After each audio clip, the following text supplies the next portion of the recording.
My name is Clare McLellan, and I work in the Drinking Water Protection Program at the Oregon Department of Environmental Quality here in Portland. I focus on helping small public water systems take voluntary actions to protect where their drinking water comes from, or what we call source water protection. Thank you to the Marion Soil and Water Conservation District for inviting us to present at this great workshop. I'm looking forward to discussing drinking water stewardship and specifically how you can help protect our groundwater resources by taking actions on your land. So in this region of Oregon, as I'm sure you're aware, most people get their drinking water from wells that draw from groundwater aquifers. And although we don't always think about it this way, what happens on the land surface can impact groundwater.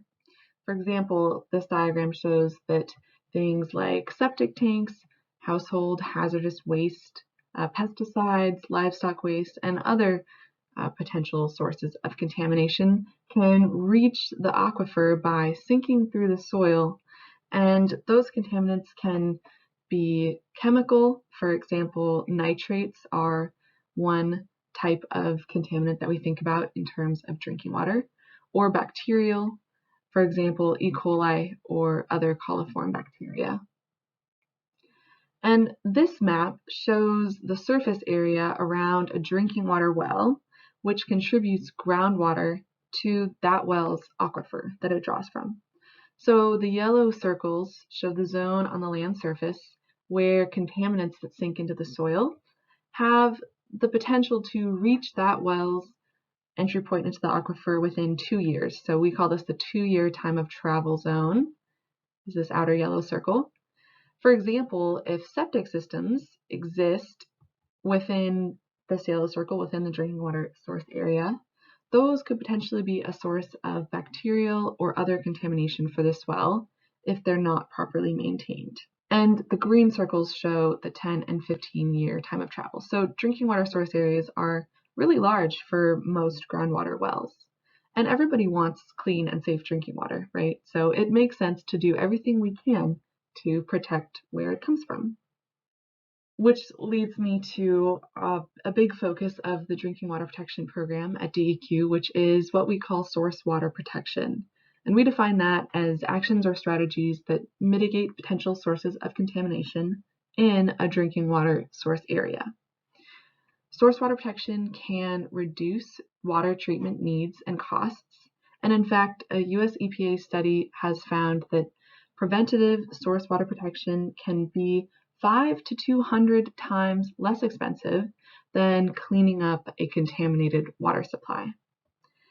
And because drinking water wells draw from aquifers that underlie land that is used or owned by many people, source water protection is not just up to the person or people who use a well.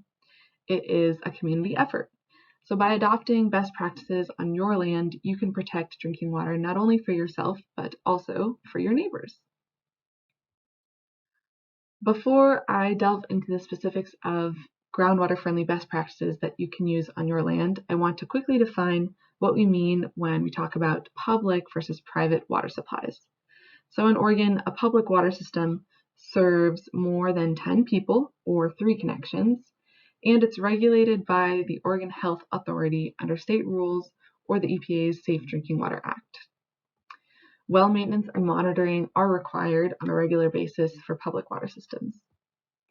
A private water supply typically serves just one property, and the homeowner is responsible for maintenance and ensuring the water is safe to drink. Well sampling isn't required unless there is a property transfer, but regular testing of the well water is highly recommended.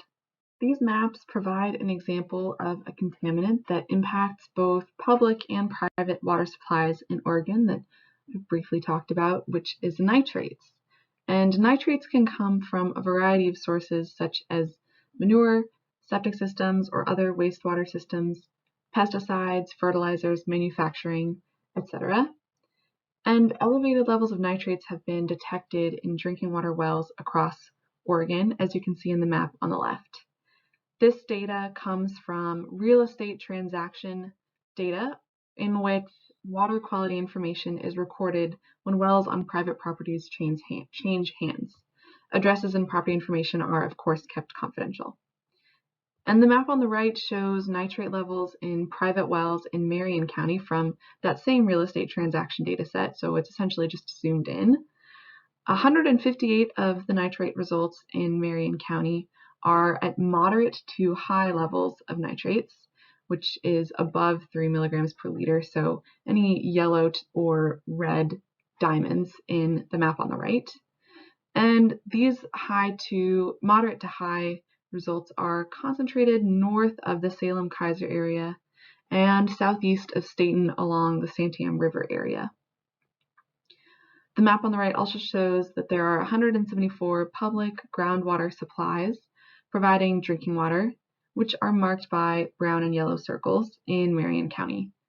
And while the nitrate results shown here are for private wells and not for public water supplies, we can connect the dots and just begin to see that elevated nitrate levels are an area-wide problem for public and private drinking water supplies. So now that I've talked about some of the problems we might see and why source water protection is a good idea, I want to discuss some actions that you can take on your land to help protect drinking water. First off, septic systems can be sources of bacterial and chemical contaminants, as we've discussed, to groundwater wells if they're not properly maintained. So if you use a septic system, it is important to have it inspected and pumped regularly by a licensed service provider. And depending on the condition and type of the system you have, it's typically a good idea to get it serviced every 1 to 3 years. You can avoid flushing things besides toilet paper. Even items that say they are flushable should not be flushed down the toilet unless it's toilet paper.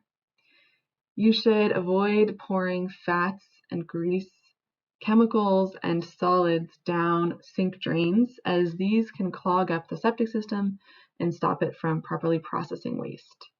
And finally, keeping the septic drain field clear of trees, vehicles, or other heavy uses that could damage septic lines or tanks is another great way to protect your septic system. Household hazardous waste is a second area where taking actions on your land can help protect drinking water. So household hazardous waste means chemicals or materials we use that can be harmful if not properly disposed of. Some common examples include unused paint, car batteries, car fluids like oil or antifreeze, yard fertilizers, pesticides, harsh cleaning chemicals, etc. And if these items contaminate your drinking water well or aquifer, cleanup can be very costly and the water could be unsafe to drink. So it's really good to take preventative action. For example, you can keep your well house clean, just in general, a good idea, of course, but being sure to store any of these chemicals or materials away from the well, ideally in a secondary containment that would catch any potential leaks.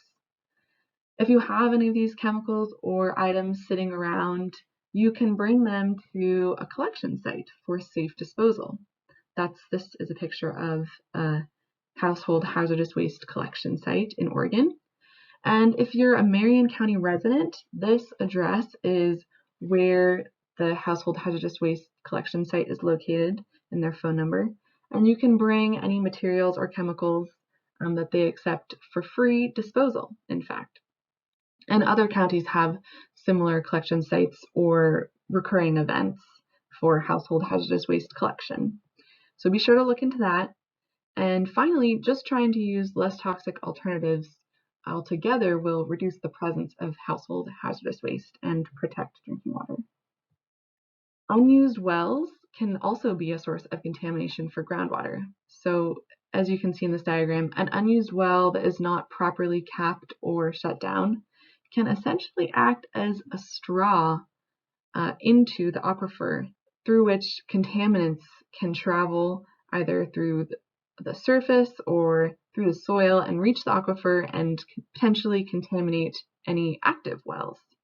So to protect your drinking water wells, be sure to first identify any unused wells on your property, then get assistance from a licensed well driller and the Oregon Water Resources Department to properly shut down and cap the unused well. This mitigates the risk of it acting as a conduit for contaminants.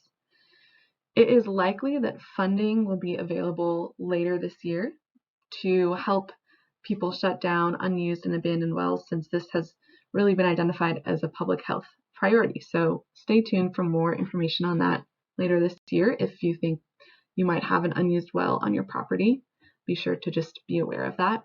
And finally, addressing crops and animals will help protect your drinking water. We know that having a clean water supply is, of course, important to any animals you raise, and it's also important to keep animals away from your water supply to prevent them from contaminating it, for like these sheep hanging out right by the wellhead. Don't love to see that. Livestock and cropland can be sources of nitrates and bacteria that can contaminate groundwater if they're not properly managed. So some best practices that can decrease the risk of this contamination include keeping livestock and manure away from wells, saturated soils, and water bodies, protecting manure piles from rain and surface runoff, and the soil and water conservation districts like Marion SWCD are excellent resources for assistance in managing mud, manure, weeds, and pastures in a drinking water friendly way. So be sure to ask them for assistance. And finally, avoid over applying pesticides or fertilizers on lawns, gardens, pastures, and fields. So being a groundwater steward makes you a good neighbor. By using these best practices on your land, you can help protect your own and others' drinking water wells.